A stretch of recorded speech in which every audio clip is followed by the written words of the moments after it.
এটা কি করবে, খিদে পায় তো। তা তো ঠিকই ওরা তো আছে, মানুষের মতন। সেটা তো ঠিকই, খিদে পায়। আমাদের আর ক টাকার আলু থাকলো।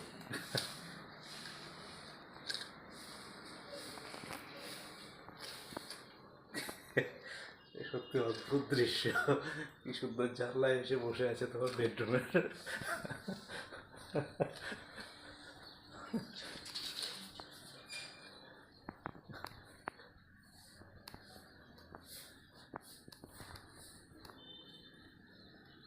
ঠিক আছে, হয়েছে, ঠিক আছে তো? হলো তো, পেট ভরলো তো, আবার কি? হ্যাঁ, ওটা একটু দেখছো। ও ভাবছে মোবাইলটাকেই ভাবছে যে এটা কিছু খাওয়ার জিনিস কিনা। এটা খাওয়ার জিনিস নয়। মোবাইলটা কাছে শুধু নেবে না, হাত থেকে হ্যাঁ, নিয়ে চলে গেল। পালিয়ে যাবে। তারপর নিজের ছবি দেখলো, তারপর হয়েই গেল।